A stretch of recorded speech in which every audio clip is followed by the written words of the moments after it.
दोस्तों, जब हम शेयर बाजार में पहली बार आते हैं तो कुछ सपने लेके आते हैं, कुछ उम्मीदें लेके आते हैं। हमें लगता है कि जो भी सैलरी या बिजनेस हम कर रहे होते हैं उसके अलावा अगर हमारा एक सेकेंडरी सोर्स ऑफ इनकम बन जाए तो उससे कोई बड़ी बात नहीं हो सकती। हम सब चाहते हैं कि हमारे पास एक एक्स्ट्रा सोर्स ऑफ इनकम हो। शेयर बाजार हमारी उन सभी उम्मीदों को पूरा करने का एक बहुत ही आसान जरिया दिखाई देता है, क्योंकि जब हम लोगों से बातें करते हैं, हम टीवी चैनल्स पे देखते हैं तो अक्सर देखते हैं कि ये शेयर पहले 20 रुपए का था, 2000 का हो गया। हम बहुत सारी सक्सेस स्टोरीज को देखते हैं, हमें समझ में आता है कि हाँ, यस दिस इज पॉसिबल। हम सोचते सुनते इन्वेस्टिंग है बट करते ट्रेडिंग है। सबसे बड़ी गलती हमारी हो जाती है कि हम अपनी ट्रेडिंग पहले करते हैं, इन्वेस्टमेंट बाद में करते हैं। गलत कुछ भी नहीं है, सभी के लिए जिसको जो सूट करे वो सब सही है। बट 20 साल के अपने अनुभव में दोस्तों मैंने ये समझा है, ये बहुत अच्छे से माना है कि अगर जब तक कोई भी काम पूरी शिद्दत से ना किया जाए, उसको समझ के ना किया जाए, तो वो नुकसान देगा ही देगा। स्टॉक मार्केट में दो पड़ाव रहते हैं। एक पड़ाव रहता है फंडामेंटल एनालिसिस, दूसरा पड़ाव आता है टेक्निकल एनालिसिस के ऊपर में। फंडामेंटल एनालिसिस में आपको थोड़ी सी फाइनेंस की नॉलेज होनी चाहिए, आपको बैलेंस शीट, प्रॉफिट लॉसेस पढ़ने आने चाहिए। बट टेक्निकल एनालिसिस एक ऐसी चीज है जहां पे एक अनपढ़, जिसकी कोई स्पेशलाइज्ड एजुकेशन भी नहीं हो, चाहे वो कॉमर्स से हो या ना हो, चाहे वो साइंस से हो, आर्ट से हो, चाहे वो कम पढ़ा लिखा हो, चाहे ना भी पढ़ा लिखा हो, अगर वो चार्ट्स को देख सकता है, उसको अंडरस्टैंड कर सकता है, तो वो स्टॉक मार्केट में एक अच्छा खासा मुकाम हासिल कर सकता है। बट कोई भी सक्सेस बिना प्रैक्टिस के, बिना एफर्ट्स के नहीं होती है। तो प्लीज मेरी आप लोगों से रिक्वेस्ट है, जितने भी न्यूबीज हैं, बच्चे हैं, बुजुर्ग हैं, रिटायर्ड लोग हैं, या जो भी स्टॉक मार्केट में फर्स्ट टाइम आए हैं, आ चुके हैं या आने वाले हैं, जो भी इस वीडियो को देख रहे होंगे, मेरी आपसे रिक्वेस्ट है, गाइस, स्टॉक मार्केट को जुआ ना समझे। ये एक बिजनेस है। जब बिजनेस की तरह इसको समझेंगे, इसके उतार चढ़ाव को समझने की कोशिश करेंगे, भाव ऊपर क्यों जाता है, भाव को ऊपर लेके कौन जाता है, ऐसे कौन सी कंडीशंस होती है जब भाव को गिरना होता है, गिरता ही गिरता है, और गिरने के बाद बाउंस क्यों आता है। कोई कंपनी 100 के भाव से गिरते गिरते 50 पे आई थी, 50 से फिर 500 चली जाती है, ऐसा क्यों होता है। गाइस, ये सब जो प्राइस एक्शंस हैं, ये प्राइस एक्शंस को देखने का एक सिंपल तरीका है कैंडलस्टिक्स। कैंडलस्टिक्स एक जापानीज वर्ड है, जहां पे कैंडलस्टिक आपको ये बताने की कोशिश करती है कि उस समय में प्राइस में क्या एक्शन हो रहा है, कौन खरीद रहा है, कौन बेच रहा है, कितना खरीदा जा रहा है, कितना बेचा जा रहा है, क्या हाई बना, क्या लो बना। दोस्तों, अगर हम कैंडलस्टिक्स को समझ लें, उसके ऊपर मास्टरी कर लें, बहुत ही सिंपल तरीके से आपको समझाने वाला हूं, बिल्कुल एक बच्चे की तरह से। दोस्तों, ये वीडियो हर उस इंसान के लिए है जो स्टॉक मार्केट को डिफिकल्ट समझता है। और मेरी कोशिश रहती है, आप मुझे जानते हैं, मैं 20 साल से स्टॉक मार्केट में ट्रेडिंग सब कुछ करता आ रहा हूं। और अब मैं जब से आपसे जुड़ा हूं यूट्यूब के माध्यम से, मेरी जो भाषा रहती है बहुत ही सरल रहती है। मैं हमेशा चाहता हूं कि आपको इस तरह से बताया जाए कि बच्चा भी कर ले। और हमेशा से कहता हूं, स्टॉक मार्केट बच्चों का खेल है। अगर आपको इसका राज पता है, वो राज क्या है? राज है भाव को पढ़ना। अगर आप भाव को अच्छे से पढ़ पाते हैं, बहुत ही बड़ी बात है गाइस। सबसे पहला स्टेप है टेक्निकल एनालिसिस में, आप कैंडलस्टिक्स को ठीक से जाने, समझें, भाव से बातें करें कि भाव क्या कह रहा है। अगर आप वो पहला पड़ाव पार कर लेते हैं, उसके ऊपर अच्छी खासी प्रैक्टिस कर लेते हैं, तो मैं आपको प्रॉमिस कर सकता हूं, आपकी स्टॉक मार्केट की जर्नी बहुत ही अच्छी होने वाली है। आपको किसी पे डिपेंड नहीं होना पड़ेगा। और स्टॉक मार्केट को अगर सेकंड सोर्स ऑफ इनकम बनाने की कोशिश कर रहे हैं, तो हाँ, yes you can do it. भाई, मेरा सोर्स ऑफ इनकम क्या है? मैं भी तो स्टॉक मार्केट खाता हूं, स्टॉक मार्केट पीता हूं, स्टॉक मार्केट जीता हूं, स्टॉक मार्केट से पैसा बनाता हूं, उसमें ट्रेनिंग भी करता हूं, उसमें ट्रेडिंग भी करता हूं, इन्वेस्टमेंट भी करता हूं। स्टॉक मार्केट के अलावा मुझे कुछ नहीं आता। तो अगर मैं 20 साल से स्टॉक मार्केट में टिका हुआ हूं, सोच के देखिए, जिसको लोग डरते हैं, जिससे घबरा जाते हैं, रिकमेंड नहीं करते, एक मजाक चलता है कि अगर मान लीजिए किसी का लड़का ये कह दे भाई मैं स्टॉक मार्केट करता हूं, तो शायद उसकी शादी ना हो, उसके रिश्ते टूट जाएं, ऐसी ऐसी चीजें भी होते हैं। और विश्वास करेंगे, मुझे एक कॉलर का कॉल भी आया कि उसकी पूरी फैमिली ने उसको डिसओन कर दिया, क्योंकि उस इंसान की जो जिद है, जो प्यार है स्टॉक मार्केट को लेके, वो समझना नहीं चाहते। दोस्तों, मेरी आप लोगों से रिक्वेस्ट है, आप अपनी फैमिलीज को, बच्चों को, अपने दोस्तों को अगर स्टॉक मार्केट में थोड़ा सा भी मोटिवेट करना चाहेंगे, तो मैं बता दूं, this is the 8th wonder of the world. यहां पे आप वेल्थ क्रिएट कर सकते हैं, यहां पे आप पैसा बना सकते हैं, पैसा बरस सकता है आपके ऊपर में। बट एक सही स्टडी, पेशेंस और डिसिप्लिन बहुत जरूरी है। दोस्तों, इस वीडियो के माध्यम से आपका पहला पड़ाव पार कराने वाला हूं कैंडलस्टिक्स को समझाने के लिए। तो आज ऐसी बेसिक, सबसे इंपॉर्टेंट 6 बुलिश और 6 बेरिश कैंडलस्टिक्स को हम स्टडी करने वाले हैं इस पूरी वीडियो के अंदर में।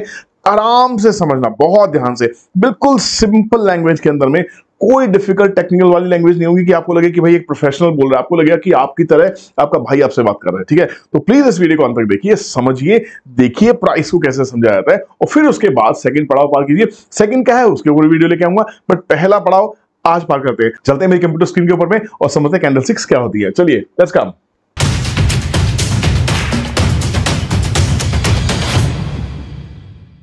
हम सबने सुन लिया, कैंडलस्टिक्स पे काम कीजिए, कैंडलस्टिक्स पे काम कीजिए। है क्या ये, कहां से आया, क्यों आया, उसके ऊपर बिल्कुल जाने वाला नहीं, टाइम वेस्ट नहीं करेंगे।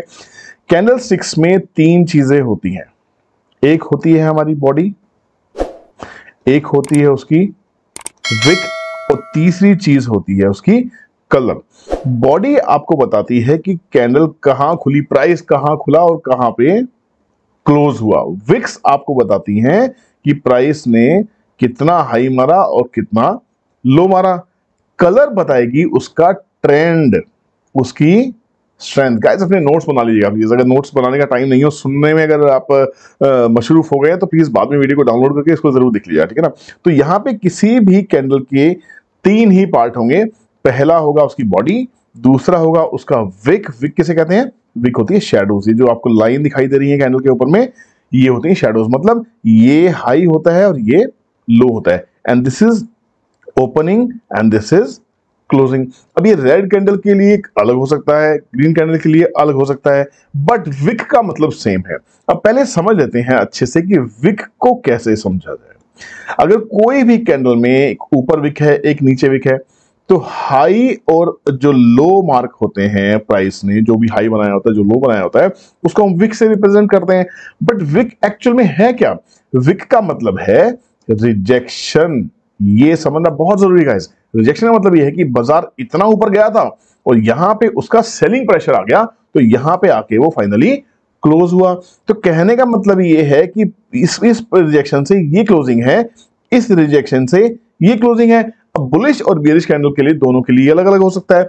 अगर हम बात कर रहे हैं एक बेयरिश कैंडल की, अगर एक रेड कैंडल की बात करते हैं, तो रेड कैंडल का मतलब है कि उसकी ओपनिंग तो ऊपर में है और उसकी जो क्लोजिंग है वो डाउनवर्ड से नीचे, मतलब भाव ऊपर से गिरते गिरते नीचे आया है।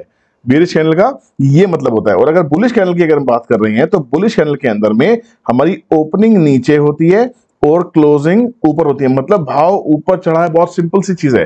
भाव ने यहां से चढ़ना स्टार्ट किया और यहां तक भाव चला गया, तो यहां से खुला बाजार यहां तक चला गया। अब कहेंगे विक का क्या मतलब है? मतलब यहां खुला था, उसके नीचे यहां तक बाजार लो हुआ था, उसका बाजार ने यहां तक हाई मारा, हाई मारने के बाद में क्लोजिंग यहां पे आई। समझ में आया आपको? सो बेसिकली इसको समझने का सिंपल तरीका है कि एक पर्टिकुलर पॉइंट पे एक प्राइस खुला, एक पर्टिकुलर पॉइंट पे प्राइस खुला, वहां से प्राइस ऊपर गया, किसी ने माल बेचा, फिर प्राइस नीचे आया, उसने एक लो हिट किया, लो हिट किया, फिर कोई बाइंग प्रेशर आ गया, फिर वो ऊपर गया, मान लो फिर उसने डे हाई बना दिया और आके कहीं क्लोज हुआ। तो जहां क्लोज हुआ, ये जो पोर्शन रहेगा, this will be the body of the candle and these are the rejections. भाई पहले नीचे यहां तक आया था, यहां से रिजेक्शन मिल गया, मतलब शायद ये डिमांड जोन है, यहां पे लोग और खरीदना चाहते हैं, खरीद के उस भाव को ऊपर तक लेके चले गए। अभी यहाँ पे क्या है? यहाँ पे एक सप्लाई काइंड ऑफ थिंग है। ये बहुत बड़े बड़े कोर्सेज में ये चीज सिखाई जाती है, जो आपको इस छोटी सी वीडियो में सिखाने वाला हूं। तो सप्लाई मतलब क्या है कि यहाँ पे रिजेक्शन, भैया इसके ऊपर बाजार नहीं जाएगा, इसके ऊपर भाव को कोई लेके जाना नहीं चाहता है, तो यहाँ पे माल बेचा जाता है, फिर कहीं जाके भाव सेटल होता है। तो this is how we understand the candle. और अगर कलर रेड है, अगर हमारे लिए कैंडल का जो कलर है अगर वो रेड है, तो इसका मतलब ये है कि सेलिंग की स्ट्रेंथ है। दिस इज सेलिंग, मतलब जो ट्रेंड है, ट्रेंड हमारा उसमें बियरिश है, नेगेटिव ट्रेंड है। बट वहीं पे अगर हमारी कैंडल का साइज ग्रीन है, if it is a green candle, then that is a bullish sentiment. तो ट्रेंड मतलब खरीदने वाले ज्यादा बैठे हुए हैं। तो पहला हुआ बॉडी, ठीक है, बॉडी मतलब कहां खुला और कहां पे बंद हुआ। दूसरा हुआ उसके विक, क्या हाई मारा, क्या उसने लो मारा। तीसरा हुआ उसका कलर। कलर का मतलब है अगर रेड कलर है तो बेरिश है, मतलब लोगों का सेंटीमेंट बेचने का, वो बेच रहे हैं माल को, वहां से निकल रहे हैं। और अगर वो ग्रीन है तो इसका मतलब ये कि लोग बुलिश हैं और माल खरीदा जा रहा है। अब चलिए देखते हैं ऐसे कौन से 6 बुलिश पैटर्न्स जो आप आइडेंटिफाई कर सकते हैं बहुत ही आसानी से। वैसे तो पैटर्न्स कुछ 32 35 टाइप्स के होते हैं, बट मैं अगर 35 टाइप के पैटर्न्स आपको बताने लगा तो आप ट्रेडिंग जिंदगी में कर ही नहीं पाएंगे, वो पैटर्न्स ढूंढने में लगे रहेंगे। बट ये वो 6 कॉमन पैटर्न्स है जो आपके सामने आते रहते हैं, अक्सर आते रहते हैं, और आप इनको बहुत अच्छे से समझ सकते हैं, रीड कर सकते हैं, आइडेंटिफाई कर सकते हैं, और आपकी इनके ऊपर काम करने की जो सक्सेस रेशियो है that is more then 70%, which is very very good. तो पहले हम कैंडल्स की टाइप देख लेते हैं, कितने तरह की टाइप हो सकती है, और उसके बाद हम देखेंगे चार्ट के पैटर्न्स कौन कौन से तरीके से होते हैं, कहां आप इन कैंडल्स को आइडेंटिफाई कर सकते हैं। कैंडल को सिंपल रखिएगा, आपको किस नाम कुछ भी हो, हैमर हो, डोजी हो, ये हो वो हो, आपको कैंडल के अंदर में ये देखना है कि स्ट्रेंथ कैसी है, बाइंग की स्ट्रेंथ है या सेलिंग की स्ट्रेंथ है। तो स्ट्रेंथ देखने के लिए बहुत ही सिंपल चीज है, आपको उसका क्या देखना है? wick. Yes, for finding the strength you actually have to look at the wick. अगर wick देख लेते हैं तो वो आपको एक्चुअली स्ट्रेंथ बता देगी। क्यों बता देगी स्ट्रेंथ? बताइए। अगर मान लीजिए मैं कहता हूं कि बॉडी बहुत छोटी सी है ना, बहुत ही छोटी सी बॉडी बनी है, पर विक ऊपर की तरफ बहुत बड़ी विक है, तो इसका क्या मतलब हुआ?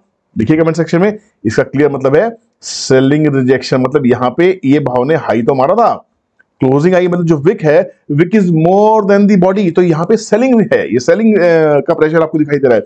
वैसे अगर मान लीजिए बॉडी छोटी सी है और अब विक नीचे की तरफ बड़ी है, तो इसका मतलब क्या है कि भैया यहां तक लो तो आया था, सेलिंग तो हुई थी, बट लोगों ने खींच के उसको वापस ऊपर लेके चला गया भाव को, मतलब यहां पे बायर बैठे हुए हैं। तो ये जो लोंगर विक है, इसका मतलब ये है दिस इज बाइंग प्रेशर।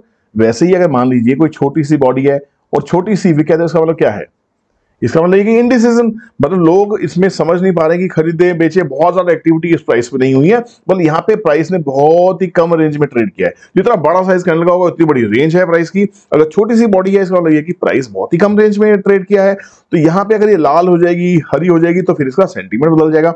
वैसे ही अगर मान लीजिए रेड कैंडल है ना, ऊपर से ऊपर विक भी बहुत बड़ा है, तो भैया पक्की बात है कि हाँ इसमें सेलिंग होनी होनी है। अगर छोटी सी विक नीचे भी है, तो मतलब ये कि बाइंग का प्रेशर कम था, सेलिंग का प्रेशर ज्यादा था। तो ऐसे कुछ कैंडल्स होती है जिनको हम सॉलिड कैंडल्स या नॉर्मल कैंडल्स कह सकते हैं। तो ऐसे में फॉर एग्जांपल एक अगर कैंडल जिसकी कोई भी विक नहीं है, चाहे वो रेड कैंडल हो चाहे वो आपकी ग्रीन कैंडल हो, तो अगर कोई भी विक नहीं है, तो such kind of candles are actually called as marubozu candles.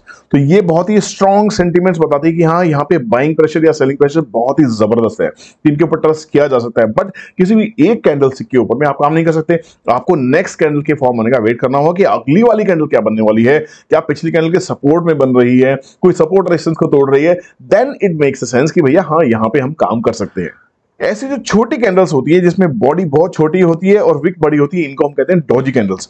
तो डॉजी कैंडल्स एक्चुअल में ट्रेंड रिवर्सल कैंडल्स भी कही जाती है। अगर अप ट्रेंड में कोई डॉजी मिलती है तो हो सकता है वहां पे ट्रेंड चेंज होने वाला हो।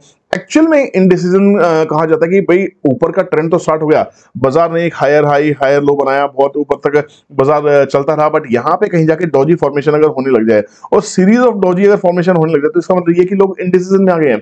लगातार 3 या 4 डॉजी कैंडल्स बन रही हैं, मान लीजिए उनकी बॉडी छोटी हो रही है, तो लोग कंफ्यूज हैं कि अब इस हाई को सस्टेन किया जाएगा नहीं किया जाएगा, और जैसी कोई अगर बड़ी सेलिंग आएगी तो भाव वहां से गिरेगा। तो अक्सर देखा गया है कि when a Doge is formed on the up trend, तो वहां से भाव ने गिरना स्टार्ट कर दिया होता है, ये अक्सर देखा गया है। ऐसे ही अगर डाउन ट्रेंड में बाजार गिर रहा था बहुत टाइम से, डॉजी कैंडल्स आने लगी, तो हो सकता है सेलर्स कंफ्यूज हो गए हों कि भाई और बेचे नहीं बेचे और माल छोड़े नहीं छोड़े। तो ये डॉजी कैंडल्स एक्चुअली आपको ट्रेंड की कंफर्मेशन की काफी हेल्प करती है। फिर आप इनको हैमर कह सकते हैं, इनवर्टेड हैमर कह सकते हैं, बहुत सारी चीजें। आगे जब चार्ट पैटर्न्स को देखेंगे तो ये सारी कैंडल्स जो बहुत ही इंपॉर्टेंट कैंडल्स है, ये आपके सबके सामने आने वाली है। चलिए देखते हैं कि चार्ट पैटर्न्स कहां कहां हम आइडेंटिफाई कर सकते हैं। दोस्तों बहुत ही कॉमनली आपने सुना होगा इस वर्ड को, बुलिश एनगल्फिंग। एनगल्फिंग का मतलब क्या है? एनगल्फिंग का सिंपल सा मतलब है जब एक बड़ी मछली छोटी मछली को एनगल्फ कर जाती है, जब खा जाती है, अपने अंदर समा लेती है, उसे हम एनगल्फिंग कहते हैं। अब देखने वाली बात है, ये छोटी मछली लाल है या छोटी मछली हरी है। अगर छोटी मछली यानी कि छोटी कैंडल अगर लाल है, देखिए, और इस छोटी कैंडल को एक बड़ी कैंडल ने पूरा एनगल्फ कर दिया, अगर आप छोटी कैंडल के हाई लो को मार्क करेंगे और बड़ी कैंडल के हाई लो को मार्क करेंगे, तो उसके अंदर में वो समा गई है। एनगल्फिंग मींस समा गई है। तो जब एक रेड कैंडल को एक एडजॉइनिंग बड़ी कैंडल एनगल्फ कर लेती है, तो कहा जाता है कि हाँ ये जो सेलिंग का ट्रेंड था शायद ओवर होने वाला है। तो यहाँ पे it is potential direction is upside. तो देखा जाता है कि अगर वो फिर सीरीज ऑफ कैंडल्स अगर वो फॉलो करती है कि अगर ग्रीन कैंडल्स मिल जाती है, तो हम अप ट्रेंड में उसको देख सकते हैं। तो this is very very important, you will find at many stages bullish engulfing. तो अगर आपको ये मिलता है तो बाकी स्टडी के साथ में अगर बुलिश एनगल्फिंग आपको मिल जाती है, तो एक पोटेंशियल रिवर्सल आपको मिल सकता है। चलिए देखते हैं नेक्स्ट कौन सा है। तो नेक्स्ट है आपके लिए हैमर। हैमर का मतलब क्या? सिंपल सी बात है, एक हथौड़ी की तरह से एक बॉडी है और नीचे एक विक बहुत बड़ी है।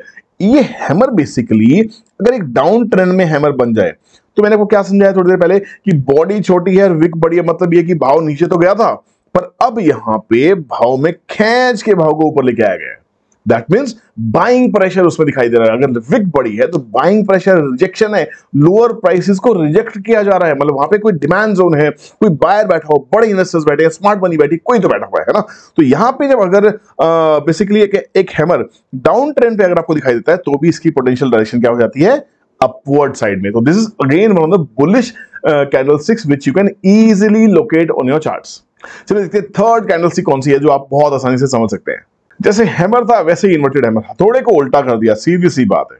पर क्या फर्क पड़ रहा है? अगर इन्वर्टेड हैमर नीचे विक है ऊपर विक है, ठीक है, आप कहेंगे रिजेक्शन तो है, बट अगर हैमर अगर ये हैमर इन्वर्टेड हो चाहे खड़ा हुआ हैमर हो, अगर ये डाउन ट्रेंड में बन रहा है तो यहाँ पे पूरी पॉसिबिलिटीज है कि वो हैमर आपको बुलिश मूव दे सकता है, but that has to be supported by the next few candles. अगर a hammer inverted or non-inverted, if it is supported by few next candles, that clearly states कि yes, it is the start of U-turn. So you can probably take a stop loss at the bottom of this hammer, जो hammer जहाँ बना है इस price को अगर इसको V mark करें तो यहाँ पे आप एक एसएल लेके एक ट्रेड कर सकते हैं और एक अच्छा खासा ट्रेंड रिवर्सल आपको मिल सकता है, बहुत अच्छी मूव्स आपको मिल सकती हैं। दोस्तों मजा आ रहा है? सिंपल है लैंग्वेज, समझ में तो आ रहा है ना, कोई डिफिकल्ट तो नहीं है। अब तो कैंडल स्टिक से डरने वाले नहीं हो ना, कोई 30 40 50 कैंडल स्टिक्स को देखने की बिल्कुल जरूरत नहीं है। ये 6 कैंडल स्टिक्स आपको बहुत बहुत हेल्प करने वाली है। अगर हम सैड होते हैं, कोई आके एकदम से मॉर्निंग में कहे गुड मॉर्निंग, तो हमें लगता है यार मजा आ गया ना, कुछ अच्छा होने वाला है, it is good about this morning. तो ऐसा ही जब बाजार में आपका बाजार गिर रहा होता है, बहुत टाइम से प्राइस नीचे फॉल कर रहा होता है, वहां पे एक छोटी सी डॉजी बन जाती है। डॉजी में तो डोजी मतलब इनडिसीजन, जहां पे बॉडी छोटी है, उसी ऐसी such kind of candle which is formed in the down trend is called as the morning star. मतलब जब जागो तभी सवेरा, अंधेरे के बाद ही सवेरा आता है ना। तो ये अंधेरा चल रहा था, बाजार में प्राइस गिर रहा था, वहां पे एक ऐसी रोशनी की किरण आपको दिखाई देती है, आपको लगता है यार भाई अब ये इनडिसीजन में आ गई, अब ये लोग कंफ्यूज हो गए, अब ये सोच रहे हैं कि क्या किया जाए। अगर a morning star is formed, right, a morning star is formed at the down trend, तो वहां पे अगर नेक्स्ट कैंडल हमको एक अच्छी खासी बुलिश कैंडल मिल जाती है तो yes we can trust this candle. यहां पे भी आप इस बॉटम का स्टॉप लॉस लेके एक अच्छा खासा ट्रेड ले सकते हैं, यहां पे भी पोटेंशियल डायरेक्शन हमारी अब कहलाएगी। और नेक्स्ट कौन सी कैंडल है आपके लिए? Any guesses guys? यस, ये थोड़ा सा ट्रिकी है, इसको बड़ा ध्यान से समझिएगा। पियर्सिंग का क्या मतलब है मैंने आपके लिए लिख भी दिया है बहुत ही आसान करने के लिए। पियर्सिंग मतलब किसी चीज को आर पार किया जा रहा है, मतलब जब एक स्ट्रॉन्ग रेड कैंडल बनी हो, पहले भाव बहुत ही नेगेटिव दिखाई दे रहा हो, बड़ी सी रेड कैंडल हो, और नेक्स्ट जो कैंडल है, देखिए इसको रीड कैसे करेंगे। ये रेड कैंडल है ना, तो ओपनिंग ऊपर हुई होगी और क्लोजिंग नीचे हुई होगी, क्योंकि इसकी डायरेक्शन क्या थी, रेड कैंडल की डायरेक्शन हम नीचे की तरफ देखने की कोशिश करते हैं।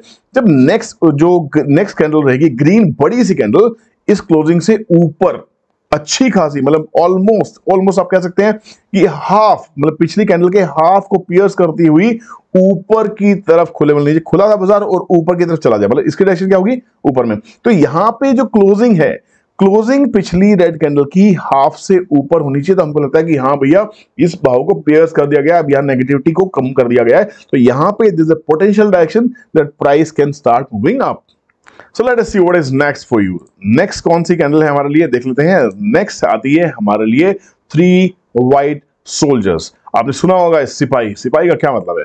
सिपाही हमेशा मोटिवेट करते हैं। तो यहां जब बाजार गिर रहा होता है, बाजार गिरने के बाद में जब series of 3 bullish candles, series of 3 bullish candle means higher high higher low, higher high higher low, 3 लगातार कैंडल्स अगर आपको मिल जाती हैं तो इनको हम कहते हैं 3 व्हाइट सोल्जर्स। और इसका भी पोटेंशियल डायरेक्शन होता है कि यहां से ट्रेंड रिवर्सल हो सकता है।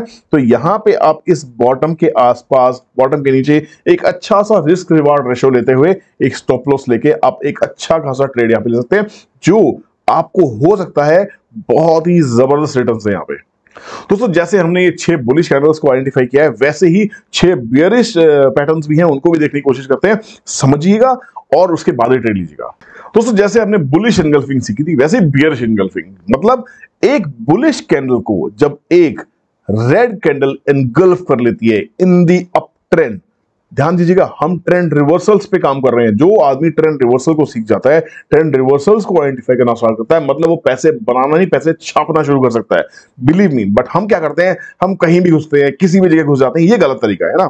तो आपको एक प्रोफेशनल बनने के लिए बहुत ही शिद्दत से प्रैक्टिस करनी होगी, बहुत ही शिद्दत से इसको समय देना होगा, तभी आप इसमें कामयाब हो सकते हैं। बट अगर आप ये आइडेंटिफाई करना स्टार्ट कर देते हैं तो बिलीव मी आपका आधा काम आज ही खत्म हो जाएगा गाइस। जब एक अप ट्रेंड के अंदर में एक ग्रीन कैंडल को पूरी तरह से एक बड़ी रेड कैंडल एनगल्फ कर लेती हो तो this is called as bearish engulfing. इसका मतलब क्या है कि हो सकता है कि अब पैटर्न बदल रहा हो, ट्रेंड चेंज हो रहा हो और डायरेक्शन नीचे की तरफ आती है। अगर उसको कोई रेड कैंडल फिर से फॉलो करती है तो yes we can trust this pattern और इस हाई का हम स्टॉप लॉस लेके यहां से एग्जिट कर सकते हैं। अगर आप फ्यूचर ऑप्शंस में काम कर रहे हैं तो वहां पे उसको शॉर्ट भी कर सकते हैं विद प्रॉपर स्टॉप लॉस। चलिए देखते हैं नेक्स्ट कौन सा पैटर्न है जो बहुत ही इंटरेस्टिंग है। दोस्तों नेक्स्ट पैटर्न को देखने से पहले मेरी आपसे रिक्वेस्ट है, इस क्वालिटी कंटेंट के लिए अगर आप मुझे थैंक यू कहना चाहते हैं, आप मुझे मोटिवेट करना चाहते हैं, तो प्लीज अभी एक लाइक प्रेस करके आगे बढ़ेगा। दोस्तों से सोशल मीडिया पे, फेसबुक पे, ट्विटर पे, जहां भी आप हैं, इसके लिंक को शेयर करना ना भूले, क्योंकि लोगों तक सही इंफॉर्मेशन आसान भाषा में जाना बड़ा जरूरी है। तो गाइस आप भी मुझे मोटिवेट कीजिए, मैं भी आपको मोटिवेट करता हूं। This is just give and take, यही है एक दूसरे से प्यार दिखाने का तरीका। चलिए देखते हैं नेक्स्ट कैंडल कौन सी है। डार्क क्लाउड कवर, बड़ा खतरनाक सा है, इसको आसान कर रहा हूं, बिल्कुल भी परेशान मत होइएगा, बिल्कुल सिंपल करने की कोशिश करूंगा। बहुत सामने आपके सामने लिखा है, मतलब एक मेरे पास में एक ग्रीन कैंडल है। The highest price of the day क्या है, जो हाईएस्ट ऑफ द वीक रहेगा वो हाईएस्ट प्राइस था। ऑफ कोर्स ये क्लोजिंग हुई होगी, बिल्कुल सही है, हमने इसको ऐसे ही पढ़ना होता है। ओपनिंग, क्योंकि ये ग्रीन कैंडल है, हम इसको नीचे से ऊपर की तरफ देखते हैं, तो ओपनिंग यहां हुई, क्लोजिंग यहां हुई, बट हाई उसने यहां मारा, लोवेस्ट लो भी बनाया था उस स्टॉक ने, है ना। तो ये हमने चीजें मार्क कर ली। अब जो नेक्स्ट जो कैंडल है रेड कैंडल, तो इसको कैसे समझेंगे कि मतलब जो पिछले दिन की ऑप्टिमिज्म थी, पिछले दिन की जो पॉजिटिविटी थी, देखिए अब ध्यान से, हम पिछले दिन बड़ी जबरदस्त ग्रीन कैंडल थी, बड़े पॉजिटिव थे। नेक्स्ट जो कैंडल है उसके ऊपर खुलती है, मतलब ग्रीन कैंडल का जो क्लोजिंग है उसके ऊपर खुलती है, पर कैसी कैंडल है, एक स्ट्रॉन्ग रेड कैंडल। और क्लोज कहां पे होती है, क्लोजिंग कहां पे है, क्लोजिंग कम से कम मिड पॉइंट से नीचे में, उसके हाफ से नीचे में क्लोजिंग हो रही है। मतलब ये काले बादल छा गए हैं, ये काले बादल छा गए हमारी ग्रीन कैंडल के ऊपर में। कल हम बहुत पॉजिटिव थे, बट आज भाव तो ऊपर खुला, तो क्लोजिंग कहां हुई, पिछले दिन के कम से कम जो भाव जो क्लोजिंग था उससे भी नीचे में क्लोजिंग हो रही है, कम से मिड पॉइंट से नीचे में। तो this is actually kind of dark cloud को। गाइस ये बड़े फैंसी नेम्स हैं, जिसने भी कैंडल स्टिक्स बनाई उन्होंने अपने नाम रखे हैं, बट ठीक है, इनका सबका मतलब है कि भैया सेंटिमेंट कैसा है। कल भैया हम पॉजिटिव थे, आज खतरनाक तरीके से नेगेटिव हो गया, तो दिस इज द कंफर्मेशन कि और अगली कैंडल जो होती है फिर उसके लो से नीचे ही खुलती है। तो इसका मतलब ये है कि बाजार में डार्क क्लाउड हो चुके हैं, यहाँ पे एक बेयरिश सेंटिमेंट बन चुका है guys. So let us see what is next. Evening star, yes, जैसे हमने मॉर्निंग स्टार की बात की वैसे इवनिंग स्टार। मॉर्निंग स्टार में क्या मिल रहा था, डाउन ट्रेंड के बॉटम में, वैसे ही जब हम अप ट्रेंड के ऊपर में एंड के आसपास में एक डॉजी काइंड ऑफ कैंडल आपको दिखाई दे, मतलब ये कि भैया अब जो बुलिश लोग थे धड़ माल ऊपर लेके जा रहे थे, अब ये कंफ्यूज होना शुरू हो गए। वो कंफ्यूज होना शुरू हो जाए, एक कंफर्मेशन भी आपको आ जाए, तो कंफर्मेशन हो गई तो इसका मतलब भैया ये इवनिंग स्टार था, अब यहां से निकल जाना चाहिए, टाटा बाय बाय करने का टाइम आ गया। एक स्टॉप लॉस लो, पोजीशन से निकलो, या शॉर्ट कर सकते हो फ्यूचर ऑप्शंस के स्टॉक्स को। यहां भी अच्छी खासी पोटेंशियल डायरेक्शन डाउन ट्रेंड का शुरुआत हो सकती है, आप बिल्कुल ट्रेंड के शुरुआत में एक प्राइस को कैच कर सकते हैं। तो चलिए देखते हैं नेक्स्ट कौन सा पैटर्न आपके लिए छुपा के रखा है मैंने आपके लिए। गाइस आई होप ये बहुत ही इंटरेस्टिंग हो रहा होगा। Yes, hanging man, hanging man. अब आप कहेंगे यार ये कैसा नाम है, लटकता हुआ आदमी। ये एक किस्म का हैमर है, this is a kind of hammer, but ये अप ट्रेंड में मिलता है आपको, डाउन ट्रेंड में हैमर मिलता है, तो पोटेंशियल डायरेक्शन कैसी थी, अपवर्ड। वैसे ही अप ट्रेंड में अगर हैमर मिलता है हमको and followed by a very very strong solid red candle, तो हम वी कैन यस एक्चुअली समझ सकते हैं भैया अब आदमी लटक गया, अब हमारा ट्रेड सूली पे लटकने वाला, इससे निकल जाओ वरना लॉसेस की गारंटी। तो यहाँ पे पोटेंशियल डायरेक्शन हमारी फिर से डायरेक्शन डाउनवर्ड्स हो जाती है। वी कैन एक्चुअली एग्जिट की जो हाई था इसके स्टॉप लॉस के साथ में हम यहाँ से भी एग्जिट कर सकते हैं, और हम इस एग्जिस्टिंग ट्रेड से निकल सकते हैं, या फ्यूचर ऑप्शंस का शेयर है तो वहां पे शॉर्ट करके भी पैसा बना सकते हैं। चलो देखते हैं नेक्स्ट पैटर्न कौन सा है हमारे पास में, जो आपको बहुत ही एक्साइटिंग और बहुत ही सिंपल लगने वाला है। Shooting star. Shooting star is nothing, hanging man था हमारा बिल्कुल खड़ा हुआ हैमर, और जो हमारा शूटिंग स्टार है that is the inverted hammer. Potential direction इसकी भी डाउन साइड रहेगी, पर ये भी अप ट्रेंड में मिलना चाहिए आपको, और अगर कंफर्मेशन मिल जाती है तो ट्रस्ट दिस हैमर, दी उल्टा हैमर, और इसको आप जैसे हैंगिंग मैन था और ये अभी उल्टा शूटिंग स्टार हमने इसको बोल दिया, तो यहाँ पे अगर ये मिल जाता है कोई doji kind of, this is again a kind of doji candle which is formed in the up trend, and confirmation मिल जाए उसके बाद ट्रेड करो तो बहुत ही मजा है। यहाँ भी स्टॉप लॉस आप इसका हाई का ले सकते हो, और पोजीशन से एग्जिट या नई पोजीशंस बना सकते हो एफएनओ में। Last but not the least, last but not the least guys, I hope आपको बहुत बहुत मजा आ रहा होगा। मेरा भी बहुत लंबा करने का वीडियो था, मैं सोचा था कि इसमें और बहुत सारी चीजें बताओ, बट मैंने सोचा यार नहीं, कम से कम ना 6 बुलिश और 6 बेरिश पैटर्न्स बहुत है, लोगों को ज्यादा कंफ्यूज नहीं करना। पसंद आएगा, अगर आप कहते हैं कि भैया नहीं और सीखना है तो कमेंट कीजिएगा, फिर और भी सारे पैटर्न्स लेके आपके लिए आने वाला हूं। अब जैसे हमने 3 व्हाइट सोल्जर्स थे, वैसे ही अब हमारी आई 3 ब्लैक क्रोस। अब यहाँ पे हमने इनका नाम रख दिया ब्लैक क्रोस, काला कौवा। ठीक है, ये सब बड़े फैंसी नेम है, जिसने भी रखे उसने रखे, thank you very much. But एक अप ट्रेंड के बाद में अगर series of 3 lower high lower bottom candles अगर बनती हैं, तो दैट मींस कि यहाँ पे एक पोटेंशियल डायरेक्शन शुरुआत हो चुकी है नेगेटिविटी की, भैया बाजार से निकल जाओ, वरना अगर आप यहाँ ऑप्टिमिस्टिक होने लगे कि नहीं नहीं मेरा भाव आएगा मेरा भाव आएगा, तो यहाँ पे अपनी बहुत अच्छी सी पिटाई हो सकती है, बड़ा अच्छा लॉस हमें हो सकता है गाइस। तो ट्रस्ट दीज कैंडल्स, क्योंकि कैंडल्स क्या है, candles is nothing just the price action. खरीदने वाले और बेचने वाले के बीच में जो टग ऑफ वॉर चल रही है उसका डिपिक्टेशन है, उसकी एक पिक्चराइजेशन है जो सॉफ्टवेयर की प्रोग्रामिंग करके कैंडल स्टिक्स के नाम पे दी गई है, बट ये एक्चुअली आपको ये बताती है कि बाजार में हो क्या रहा है। तो दोस्तों मजा आया, कैसा रहा कैंडल स्टिक्स? आई होप आपको समझ में आ गई होगी। अब आप कैंडल स्टिक्स से डरने वाले नहीं है, ये बिल्कुल सिंपल है। और अगर आप इससे प्यार करने लगे हैं, अगर आपको समझ में आ गया, तो प्लीज कमेंट सेक्शन में अपना प्यार मुझे दीजिएगा, अपने कमेंट्स दीजिएगा, अपने फीडबैक दीजिएगा, ताकि मुझे समझ में आए कि आपको और क्या चाहिए, क्या सीखना चाहते हैं आप। जो भी सीखना चाहते हैं, कोई डिफिकल्ट से डिफिकल्ट कॉन्सेप्ट हो, सिंपल से सिंपल कॉन्सेप्ट है, कोई भी कॉन्सेप्ट स्टॉक मार्केट की अगर आप सीखना चाहते हैं, समझना चाहते हैं फ्री ऑफ कॉस्ट, तो प्लीज बताइएगा, मैं उसके ऊपर वीडियो तैयार करने की कोशिश करूंगा। और अगर आप प्रोफेशनली सीखना चाहते हैं तो भी आप हमें कॉन्टैक्ट कर सकते हैं, हमारे नंबर्स आपकी स्क्रीन पर फ्लैश कर रहे हैं। चलिए मिलते हैं किसी और लर्निंग वीडियो के साथ में। आपका प्यार देने के लिए बहुत बहुत शुक्रिया। God bless you.